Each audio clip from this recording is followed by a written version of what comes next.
Salams and hello. Welcome to another episode of Eats Meets West.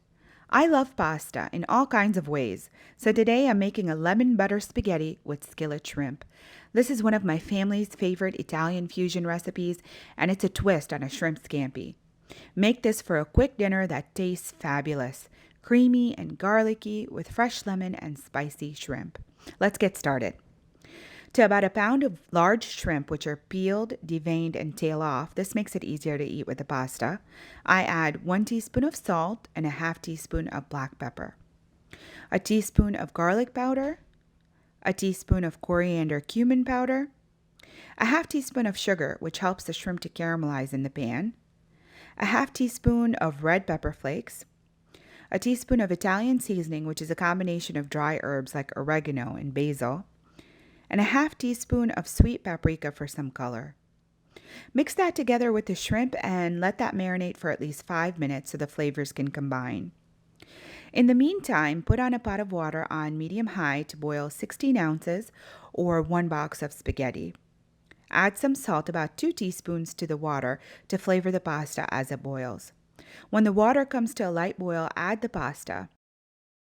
Stir to separate and cook until the pasta is al dente or toothsome.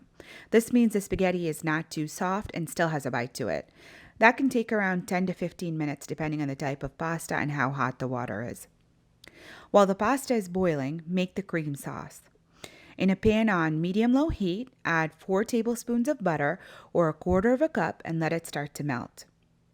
Then add 3 cloves of chopped garlic and let that cook for around a minute before adding 3/4 cup of heavy cream, a teaspoon of salt, and a half teaspoon of black pepper. Then add the juice of 1 lemon. Only use fresh lemon juice here, and 2 tablespoons of lemon zest. Also add a half a cup of a good grated Parmesan cheese. This thickens the sauce and adds great flavor, and 1/3 cup of chopped flat leaf parsley for fresh herbiness. Cover and set aside the sauce while you quickly pan fry the shrimp. To a large pan on medium-high heat, add 1 tablespoon of olive oil, followed by 1 tablespoon of salted butter. Then add the shrimp and try to spread them out in an even layer so they can fry nicely. After a couple of minutes, turn the shrimp over and let the other side get a bit crispy. But try not to overcook the shrimp, so the whole process really should not take longer than 5 minutes. By this time, your pasta should be cooked, so drain the pasta and add the cream sauce to the pot. Mix this all together and you have an almost iconic pasta dish. The noodles are creamy and light with wonderful garlic and lemon flavors that pair nicely with the lightly spicy shrimp. This is an easy weeknight meal that truly tastes gourmet. If you try this recipe, please let me know in the comment section below how it turned out. For more fun fusion recipes, please subscribe and like the content. Recipe details are in the description box below. With salam.